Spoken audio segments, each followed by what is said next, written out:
আসসালামু আলাইকুম। আমি লুনা মৌলভীবাজার থেকে আছি আপনাদের সাথে। আমার পাশে আমি চ্যানেলে সবাইকে স্বাগতম। ভিউয়ার্স বন্ধুরা, নতুন আরেকটি দিনে আরেকটি নতুন ভিডিও নিয়ে আপনাদের মাঝে চলে এসেছি। তো বন্ধুরা, দেখতে থাকুন আমার আজকের ভিডিও।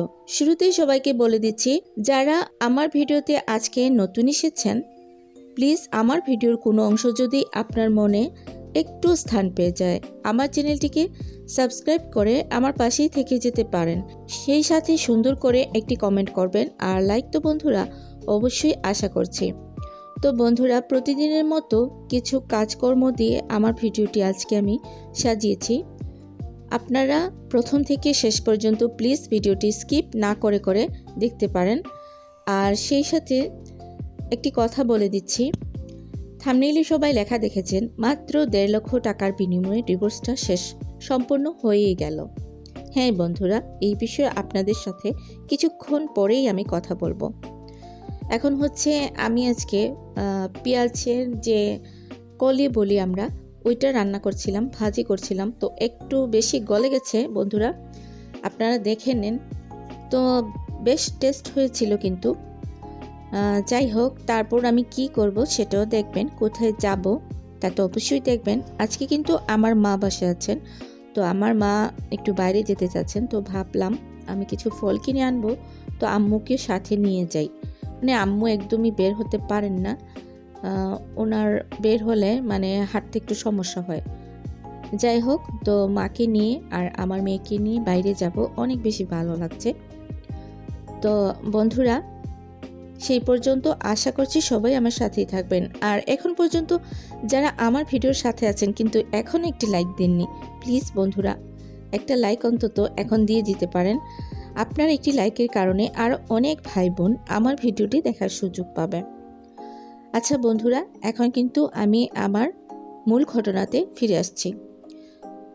ডিভোর্সটা কিভাবে হয়ে গেল মাত্র 1.5 লক্ষ টাকার বিনিময়ে, সেটাই আপনারা এখন জানবেন। এটা একটি আপুর বিষয়, মানে আপুর একটি ঘটনা আমি দেখেছিলাম কিছুদিন আগে। তো আপনাদের সাথে আমি আর শেয়ার করতে পারিনি, মানে আমার মনে ছিল না। আজকে আমার মনে পড়েছে এবং কষ্টও লাগতেছে, তো ভাবলাম আপনাদের মাঝে একটু শেয়ার করে দিই। আপুটা হচ্ছে অনেক বেশি গরিব পরিবারের, মানে আপুর ছোটোবেলায় বাবা মারা গেছে, সে তার মায়ের কাছে মানুষ হয়েছে।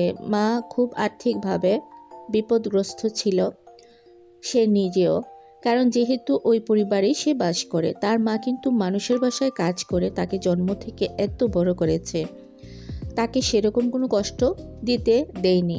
কিন্তু একটি মা বাবা ছাড়া একটি বাচ্চাকে পালা যে কত কষ্ট, যাদের জীবনে এইরকম ঘটনা ঘটেনি তারা কখনো এটি বুঝতে পারবেন না।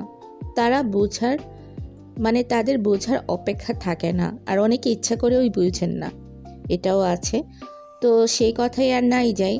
এখন হচ্ছে এই বাচ্চাটাকে যেভাবেই উনি মানুষ করেন না কেন করেছেন, ওনার অনেক কষ্ট হয়েছে। আর ওনার এমন কোনো বড় লোক আত্মীয় স্বজনও ছিল না যে ওনাকে সাহায্য করবে। ওদের আর্থিক অবস্থাও হয়তো ওনার মতোই ছিল, যেহেতু মানুষের বাসায় কাজ করে দিন যাপন করেছেন উনি। তো এখন হচ্ছে আপুটা অনেক বড় হয়ে গেছে, তখন এক সময় একটি বখাটে ছেলেকে পছন্দ করে। ছেলেটা খুব বেশি খারাপ ছিল, হয়তো মাদকাসক্তও ছিল, সে জানতো না। আর যা মানে তাকে ধরা দেয়নি, সে ওর অভিনয়ে পটে গিয়ে ওকে এক সময় বিয়ে করে ফেলে। তো ছেলের পরিবারের মানুষরা ছিল অনেকটা ছেলের মতোই রাফ টাইপের, ওর বাবা মা খুব রাফ ছিল। তো বিয়ের কিছুদিন পর্যন্ত সে কিন্তু তার মায়ের বাসায় ছিল, ওরা জানতো না বা মেনেও নেয়নি। যখন মেনে নেয় 2-3 মাস পর কিন্তু ছেলেটার সাথে সে তার শ্বশুর বাড়িতে চলে যায়। যাওয়ার পর দেখা গেল, বন্ধুরা আমি একটু ব্রেক নিচ্ছি, এই যে দেখেন রিক্সাতে কিন্তু আমি, আমার মা এবং মেয়ে আছে। তো আমরা এখন ফলের দোকানে যাব, ওইখান থেকে আমি কিছু ফল কিনে নেব। এই যে আমি ফলের দোকানে নেমে গেছি, আমার আম্মু নামেনি, আমার আম্মু কিন্তু রিক্সাতেই আছেন। তো আমি এখন ফল কিনতে এসেছি এখানে, আপনারা দেখবেন। তারপর আমি বাসায় যাব, কি করব সেগুলো অবশ্যই দেখবেন। আর প্লিজ বন্ধুরা, আমার ভিডিওটা খুব অল্প সময়ের, একটু কষ্ট করে ধৈর্য ধরে দেখে নেবেন।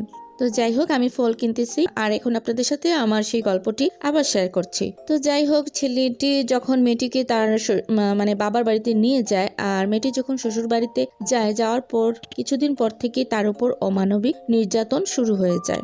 অমানবিক নির্যাতন বলতে যে যেভাবে পারে তাকে খোঁটা দিত টাকা পয়সার বিষয়ে। সে একজন কাজের মহিলার মেয়ে, তার ওই ফ্যামিলির সাথে যায় না, মানে কিভাবে সে বিয়ে করলো এরকম একটা মেয়েকে, কিভাবে সম্ভব, মানে গরিব হলে যা হয় আর কি। তো তারা কিন্তু টাকা পয়সার দিক দিয়ে অনেক উপরের লেভেলে ছিল, যার কারণে তার বাবা মা এই কথাগুলো বলতে পেরেছে, অমানুষ বলেই এরকম হয়েছে। তো ছেলেটাও কিন্তু বাবা মার কথায় কথায় মানে উঠাচলা করতো। তো একটি মেয়ে যখন বিয়ের পরে দেখে তার হাজবেন্ড অন্যরকম, তখন কিন্তু তার সারাটা জীবন মাটি হয়ে যায়। তার আর বেঁচে থাকার কোনো স্বপ্নই থাকে না, তাকে আর বিষ দিয়ে মারতে হয় না, তাকে এমনিতেই মারা হয়ে যায়। তো যেখানে শ্বশুর শাশুড়ি তাকে টাকা পয়সার জন্য প্রেসার দিত, যৌতুকের জন্য, ওরা কিভাবে দেবে? তারপরও তার মা মানুষের বাড়িতে কাজ করেও কিন্তু মেয়ের সুখের জন্য, মেয়েকে বাঁচানোর জন্য সে যতটুকু পারে তাকে দিয়েছিল। কিন্তু এগুলা তাদের মতো বড়লোকের জন্য হয়তো খুব সামান্য, আর ওইদিকে ওই মহিলার জন্য ছিল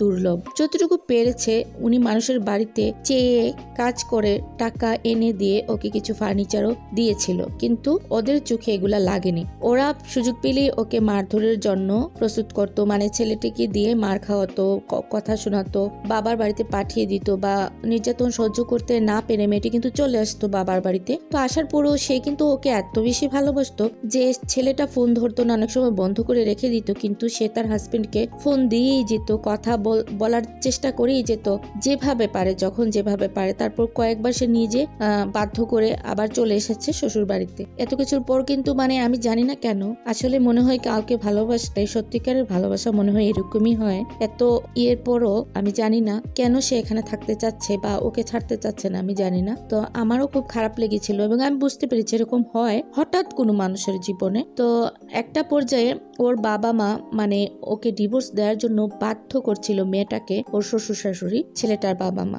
তো দেখা গেল, আমি এত কিছু বলতে পারবো না একটি ছোট্ট ভিডিওতে বন্ধুরা, যতটুকু পারছি আপনাদের মাঝে শেয়ার করে দিলাম আর কি। তো অফিসে যাওয়া হয়েছিল, ওদেরকে ডাকা হয়েছিল ডিভোর্সের জন্য, অভিভাবক সহ ছেলে মেয়ে দুজনকেই। তো ওইখানে ডিভোর্সের জন্য বাধ্য করা হয়েছে, সিগনেচার করবে, কিন্তু মেয়েটা প্রচুর কান্না করতেছিল। ওর শ্বশুর ওর হাতে মাত্র 1.5 লক্ষ টাকা দিয়ে একদম জোর করে ওর হাতটা নিয়ে খাতাতে, রেজিস্ট্রি যে খাতা, সেই খাতাতে সিগনেচার করার জন্য ওকে বাধ্য করছিল। এটা দেখে বন্ধুরা আমার এত অবাক এবং খারাপ লেগেছে যে এভাবেও মানুষ পারে। আর অন্যদিকে মেয়েটা এমন বেশি কান্না করতেছিল, মনে হচ্ছে ওর প্রাণই চলে যাবে, কিন্তু সে তারপরে ডিভোর্স দিতে চাচ্ছেই না, একদম জোরপূর্বক।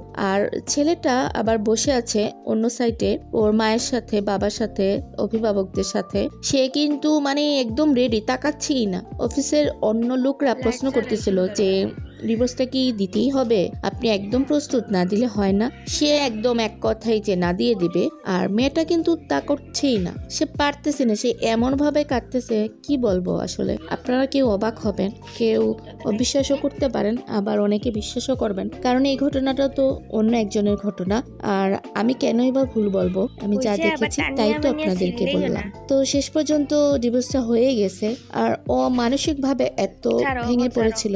আসলে এটা হয় বন্ধুরা কারো জীবনে, 1 কোটি মানুষের মধ্যে 2-1 মানুষ থাকে আলাদা, তো সে হচ্ছে সেরকম। আর এর প্রমাণ আমি পেয়েছি, মানুষ এরকম হতে পারে। তো যাই হোক, আল্লাহ যেন কারো জীবনে এরকম দুর্বিষহ ঘটনা নিয়ে আসেন না, কারো জীবনে যেন এরকম ঘটনা আসে না যে ঘটনা তাকে মৃত্যু অবধি নিয়ে যেতে পারে। তো বন্ধুরা, অনেক কথা বলেছি, কেউ কিছু মনে করবেন না, এটা একটা গল্প ছিল। আজকের ভিডিও বন্ধুরা এই পর্যন্ত ছিল। যারা এতক্ষণ আমার পাশে আমির সাথে ছিলেন সবাইকে আবারও অসংখ্য ধন্যবাদ। আবারও দেখা হবে, আবারও ফিরে আসবো নতুন কোনো দিনে নতুন কোনো ভিডিও নিয়ে। সেই পর্যন্ত দোয়া রাখছি আপনি আপনার পরিবার নিয়ে অনেক বেশি ভালো এবং সুস্থ থাকবেন। আল্লাহ হাফেজ, আসসালামু আলাইকুম।